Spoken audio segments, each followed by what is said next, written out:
Hello students, welcome back to shine study points. तो lecture 2 के first part में हमने पढ़ा था कि कंपनी का गठन कैसे हुआ, उसमें प्रवर्तन कैसे होता है, प्रवर्तक किसे कहते हैं, कंपनी किस किस प्रकार की होती है, कैसा रजिस्ट्रेशन होता है, ये सब चीज़ें हमने फर्स्ट पार्ट में पूरी तरीके से एक्सप्लेन की है और समझा है कि किस तरीके से प्रमोटर्स जो होते हैं वो काम करते हैं, उनकी क्या लिमिटेशंस होती है। इन सब के बारे में हमने सेकेंड लेक्चर में के फर्स्ट पार्ट में पढ़ा था। तो जिसने नहीं वो फर्स्ट पार्ट देखा है वो प्लीज़ वो पहले जाकर वो पार्ट समझ ले, उसके बाद हम सेकेंड पार्ट यानी इस पार्ट पे स्टार्ट करेंगे कि पढ़ना क्या है। ठीक है, मैंने उसमें कुछ पोर्शन जो था सेकेंड चैप्टर का वो कंप्लीट करवा दिया था। तो जिन स्टूडेंट्स ने वो नहीं देखा वो पहले वो जाकर वो वाला पार्ट एक बार देख ले, ताकि उन्हें क्लियर हो जाए कि प्रवर्तक क्या होते हैं, प्रवर्तन क्या होता है, कंपनी का रजिस्ट्रेशन क्या होता है, कौन कौन सी डॉक्यूमेंट्स चाहिए होते हैं एक कंपनी को रजिस्टर्ड कराने के लिए, और क्या क्या प्रोसेस होता है, वो सारी चीज़ें हमने समझाई हैं।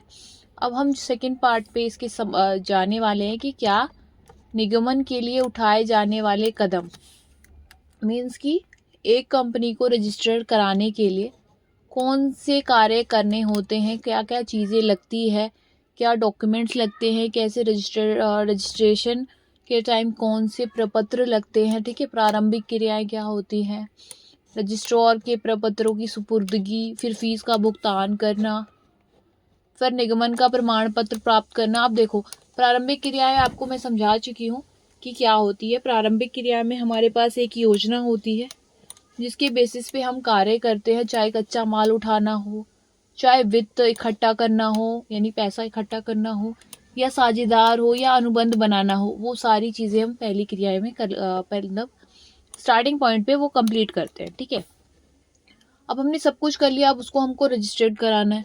तो रजिस्ट्रार के ऑफिस जाने के लिए हमें पहले डॉक्यूमेंट बनवाने पड़ेंगे। तो डॉक्यूमेंट हमने बनवा लिए, उसके बाद उसकी सुपुर्दगी मतलब उसको देना भी पड़ता है। सिर्फ डॉक्यूमेंट बना के अपने पास रख लेने से कंपनी का निर्माण नहीं हो जाता है। ठीक है, उसे हमें रजिस्ट्रार ऑफिस में जमा भी करवाना पड़ेगा ताकि हमारी कंपनी रजिस्टर्ड हो जाए और उस नाम से कोई कंपनी और ना ओपन हो और हमारी कंपनी लीगल हो जाए। ठीक है, फिर भी फीस का भुगतान, जो भी वहाँ फीस लगती है रजिस्ट्रेशन की, वो आपको फीस देनी पड़ेगी। फिर निगमन का प्रमाण पत्र, फिर रजिस्ट्रेशन का, वो आपको एक पेपर देते हैं, डॉक्यूमेंट देते हैं कि आपकी जो कंपनी है वो वेरीफाई होगी,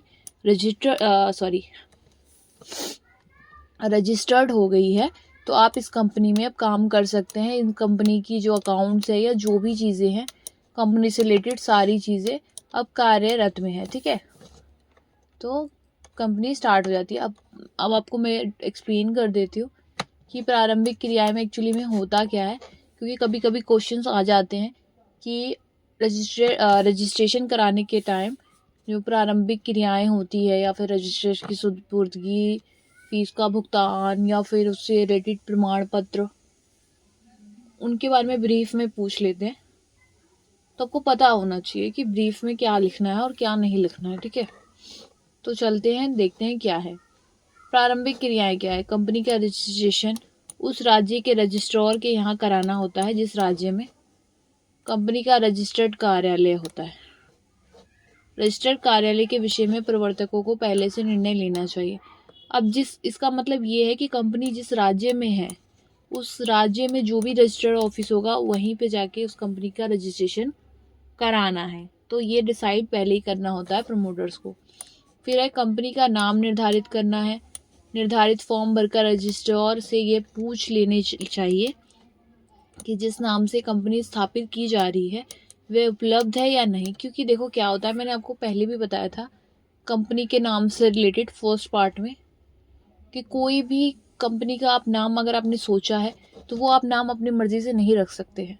आपको पहले वो जाके वहाँ से सजेशन लेना ही पड़ेगा कि आप ये कंपनी का नाम रख सकते हो या नहीं, क्योंकि बहुत सारे नियम होते हैं, बहुत सारे ऐसे अपवाद होते हैं, बहुत सारे रेगुलेशन होते हैं जिसके तहत आपको कंपनी का नाम डिसाइड करना पड़ता है और रखना पड़ता है। ठीक है, तो अगर आपको कंफ्यूज़न है, अगर आप ऑलरेडी वो कंपनी चल रही है उस नाम से, तो आप दोबारा से उसी नाम से कंपनी रजिस्टर्ड नहीं करवा सकते हैं, वो कंपनी इलीगल हो जाएगी। ठीक है, तो आपको पहले वो नाम निर्धारित करना पड़ेगा, फिर आपको जाके कंफर्म करना पड़ेगा।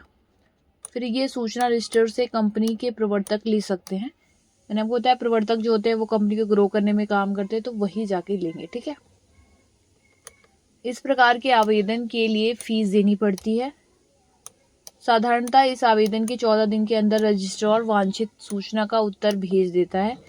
ठीक है, तो कितने दिनों में भेज देता है? 14 दिन में इसका भेज देता है। मतलब आपको जाके बस पूछना है, उसकी फीस देनी है, वो फिर कंफर्म वहाँ से एक मतलब जिस भी तरीके से जो भी उनका प्रोसीजर होगा उसके तहत वो आपको बता देंगे। आवेदन किए गए नाम उपलब्ध है या नहीं, वो बता देंगे कि अगर ये नाम उपलब्ध है, क्योंकि देखिए इतनी सारी कंपनी है, पूरा पैन इंडिया है, बहुत सारी कंपनीज है, तो उन्हें भी चेक करना पड़ता है कि कौन सी कंपनी अवेलेबल है या नहीं है, उनमें क्या प्रॉब्लम्स है। ठीक है, तो वो सारी चीज़ें हमें चेक करनी पड़ती है, उसके बाद ही वो आपको बता सकते हैं कि क्या है। तो पहला क्या है, कंपनी का जो भी रजिस्ट्रेशन है उसी राज्य में हो जिस राज्य में वो कंपनी स्थित है। ठीक है, कंपनी का नाम जो भी है वो उससे आपको पहले ही से रजिस्टर्ड ऑफिस में जाके पता करना पड़ेगा कि ये नाम आप रख सकते हैं कि नहीं। ठीक है, कंपनी आपको जो रजिस्टर्ड ऑफिस है वो कितने दिनों में आंसर दे देता है? 14 दिनों में। ठीक है, इस सूचना के 6 माह तक रजिस्ट्रार ये नाम दूसरी कंपनी को नहीं देता है। मीन्स कि वो एक टाइमलाइन देता है आपको कि अगर आप 6 महीने के अंदर अंदर ये कंपनी बना रहे हैं तो आप ये नाम रख सकते हैं, नहीं तो ये नाम फिर किसी और को ट्रांसफ़र कर दिया जाएगा, या किसी और ने वो नाम लेकर आए। जैसे मैं आपको एग्जांपल देती हूँ कि किसी ने सोचा अपनी कंपनी का नाम कुछ अब मैं जैसे आपको बता देती हूँ, जैसे किसी लड़की के नाम पे बताती हूँ। जैसे किसी ने सोचा, या समझ लो अंकिता अंकिता प्राइवेट लिमिटेड करके कोई नाम मैं इसको बता देती हूँ। ठीक है, ये नाम है, उसने सोचा है कि मैं ये कंपनी का नाम रखूँगी। इसने ये रजिस्ट्रार ऑफिस में पूछा, उसने 14 दिनों का टाइम दिया कि हाँ ठीक है हम बता देंगे। अब 14 दिनों में उन्होंने बताया कि अंजलि नाम से कोई भी ऐसी कंपनी नहीं है, मतलब अंजलि प्राइवेट लिमिटेड से। ठीक है, अब अंजलि प्राइवेट लिमिटेड से कोई कंपनी नहीं है। अब वो क्या करेगा, रजिस्ट्रार इस नाम को अपनी किसी भी फाइल में लिख लेगा कि इसने ये नाम आपको दे दिया है अगले 6 महीने तक। अगर 6 महीने के बाद कोई कंपनी जाती है या कोई और प्रवर्तक जाता है किसी और कंपनी का, और वो अगर पूछेगा कि इस नाम से कोई कंपनी है या नहीं है, अगर वो कंपनी ओपन नहीं हुई होगी तो वो नाम उसको वो ट्रांसफ़र कर देगा और उसके लिए येस कर देगा, तो वो फिर नाम आप नहीं रख पाओगे। तो प्लीज़ ध्यान रखिए कि कितने दिनों में, 6 महीने के अंदर अंदर आपको अपनी कंपनी का नाम रखना पड़ेगा। अगर आप नहीं रखते तो वो नाम किसी और को ट्रांसफ़र कर दिया जाता है, हैंड ओवर कर दिया जाता है, तो उस नाम से दूसरी कंपनी खुल जाती है। ठीक है, तो ये हो गया आपका प्रारंभिक क्रिया। सबसे पहली क्रिया यही होती है।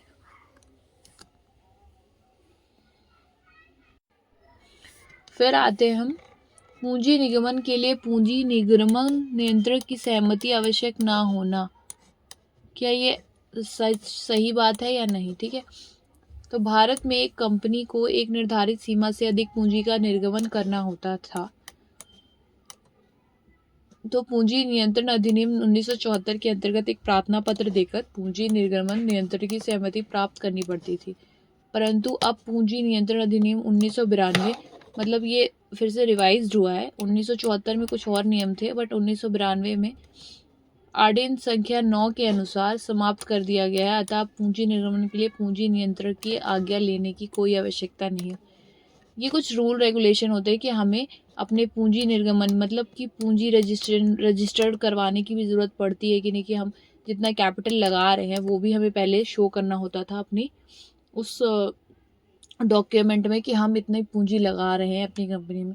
ये पहले हुआ करता था, बट अब ऐसा कुछ भी नहीं होता है। ठीक है, तो इसकी आज्ञा लेने की ज़रूरत नहीं होती। देखो यहाँ लिखा भी है कि अंतर्गत एक प्रार्थना पत्र देकर पूंजी निर्गमन नियंत्रक की सहमति प्राप्त करनी पड़ती थी। मतलब उन्हें एक डॉक्यूमेंट देना पड़ता था इनकम का, तो कि हम इतना कैपिटल दे रहे हैं। कैपिटल वर्ड तो कॉमर्स वाले बच्चों को समझ में आता ही होगा। तो वो कैपिटल देते थे कि भाई हम इतनी कैपिटल देंगे कंपनी को, तो ये इसके लिए भी उनसे सहमति लेनी पड़ती थी डॉक्यूमेंट सबमिट करने के बाद। बट इस अधिनियम का जब रिवाइज हुआ, इस रूल को रिवाइज किया गया, तो उसके अनुसार अब आज्ञा लेने की ज़रूरत नहीं पड़ती है, ठीक है। फिर है प्रपत्रों की को रजिस्ट्रार को सुपुर्दगी।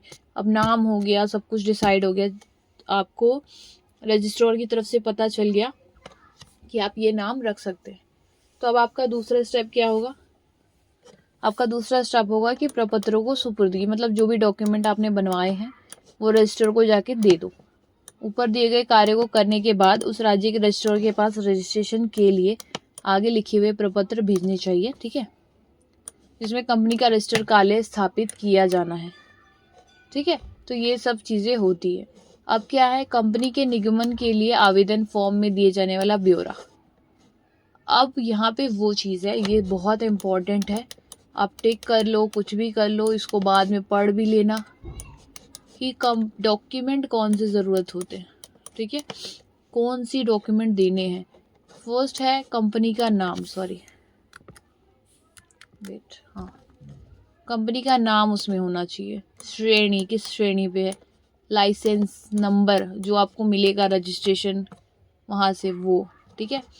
फिर उस प्रांत का नाम, मतलब जहाँ पे आप जगह कंपनी पंजीकरण होना है, मतलब जहाँ भी आप रजिस्टर करा रहे हैं। क्योंकि देखो बहुत जगह ऐसा होता है कि मेन ऑफिस समझ लो दिल्ली में है, इसके ब्रांचेस कहीं कहीं खुले हैं, जैसे मुंबई में खुले हैं, महाराष्ट्र में खुले हैं, सॉरी मुंबई महाराष्ट्र एक हो गया, मुंबई है, गुजरात है, राजस्थान है, तो ऐसे, पर उसका मेन ऑफिस कहाँ है, दिल्ली में। तो वो कंपनी रजिस्टर कहाँ होगी, दिल्ली में होगी, क्योंकि उसका मेन ऑफिस दिल्ली में है, ठीक है। तो इसी तरीके से वो उस प्रांत का नाम, तो यहाँ पे किसका नाम आएगा, दिल्ली का। कंपनी कहाँ रजिस्टर होनी है, दिल्ली में। उसके बाद आप कहीं पे भी खोलिए तो ब्रांच रहेगी ना, तो इससे कोई इश्यू नहीं होगा। उस क्षेत्र के रजिस्ट्रार के कार्यालय का नाम, ठीक है, जो भी वहाँ पे रजिस्ट्रेशन, जहाँ भी कंपनी रजिस्टर होती है वहाँ का कंपनी कार्यालय का नाम। फिर थर्ड है कंपनी की पूंजी रचना का ब्यौरा, जिसमें अधिकृत व अभिदत्त की गई पूंजी के साथ सामान्य व पूर्वाधिकार अंशों की गिनती का ब्यौरा भी होता है। मैंने आपको बताया था ऊपर अभी कि वहाँ पे आपको पूंजी का ब्यौरा देना पड़ता है। तो पहले अधिनियम में क्या था कि आपको एक अधिकारी से पूछना पड़ता था, फिर बाद में वो अधिनियम चेंज हो गया जिसमें नहीं पूछना होता है। मैंने आपको पूंजी का ब्यौरा देना पड़ता है कि कैपिटल आप कितनी लगा रहे, 10 लाख लगा रहे, 15 लाख लगा रहे, उसमें इक्विटी शेयर कितने होंगे, और दूसरे और भी टाइप के जो डिविडेंड्स होते हैं या बॉन्ड्स होते हैं वो किस तरीके से, वो सारा आपको ब्यौरा देना पड़ेगा उसमें, ठीक है। आप कंपनी ऐसी नहीं खोल सकते कि कुछ भी खोल लिया, किसी ने भी खोल लिया, आपको सारे के सारे डॉक्यूमेंट्स सबमिट करने पड़ेंगे। फिर एक कंपनी की औद्योगिक गतिविधि का ब्यौरा, कि कैसे आप मैन्युफैक्चर कर रहे हैं वो भी देना पड़ेगा। फिफ्थ पॉइंट रहेगा इसका पार्षद सीमा नियम, मैंने आपको बताया एमओए, नेक्स्ट चैप्टर में मैं आपको बता दूंगी इसमें क्या होता है। प्रथम अभिदाताओं के नाम व पते, संचालक पहचान, ये सारी जानकारी है जो इसके तहत आपको देनी पड़ती है, ठीक है, ये आप पढ़ लीजिएगा। खाता नंबर पैन है, ठीक है, निवास मतलब रेजिडेंटल, आयकर, इनकम टैक्स, एजुकेशनल क्वालिफिकेशन क्या है आपकी, बर्थ ऑफ सर्टिफिकेट, नेशनैलिटी, जन्म तिथि, देखो बहुत कुछ मांगता है वो, ठीक है। यदि पहले से कंपनियों के संचालक है तो इसका ब्यौरा, उन्होंने कितने अंशों का अभिदान किया है की गिनती व रकम का ब्यौरा, ठीक है। तो इस तरीके से फिर स्टैंप ड्यूटी के भुगतान का विस्तृत ब्यौरा, जो भी स्टैंप बनवाया गया है उसका। तो बहुत सारे डॉक्यूमेंट्स होते हैं, ठीक है, बहुत सारे डॉक्यूमेंट्स होते हैं जो हमें करने पड़ते हैं सबमिट, ओके। तो इस तरीके से आपका ये जो चैप्टर है वो फिनिश होता है। सो अगर आपको कोई भी डाउट होता है, कुछ भी प्रॉब्लम होती है, तो please please please comment section में डाल दीजिएगा ताकि मैं आपको क्लियर कर दूं। और एमओए का जो प्रॉब्लम है, बहुत बच्चों को समझ नहीं आ रहा होगा कि एमओए है क्या। एमओए पार्षद सीमा नियम है, ये एक तरह का डॉक्यूमेंट होता है जिसका ये बहुत एक लंबा प्रोसीजर होता है, जिसके लिए एक अलग चैप्टर आपको इस सब्जेक्ट में दिया गया है ताकि आपको क्लियरली समझ में आए कि कंपनी में एमओए या एओए जो होता है वो होता क्या है, ठीक है। तो मैं उसको क्लियर कर दूंगी, तो please be continue with our videos. तो लगातार आप वीडियोस हमारे इस सीरीज़ में रहे ताकि क्योंकि मैं पूरी कंपनी लॉ का इस सीरीज़ में हर एक चैप्टर डिटेल में समझाऊंगी, कुछ के पार्ट्स हो जाएंगे, कुछ एक ही वीडियो में ख़त्म हो जाएंगे, तो ज़्यादा बड़ी वीडियो रहेगी नहीं। तो प्लीज़ प्लीज़ प्लीज़ ज़्यादा से ज़्यादा इस वीडियो को शेयर करें और लाइक करें अगर आपको पसंद आता है तो, और सब्सक्राइब कर ले ताकि आपको आगे की आने वाली वीडियोस मिस ना हो, ताकि और बेल आइकन ज़रूर दबा दीजिए ताकि नोटिफिकेशन आपके फ़ोन में सबसे पहले आए जैसे ही हम वीडियो पोस्ट करें। तो हर सुबह मैं वीडियो पोस्ट करती हूँ, तो आप अगर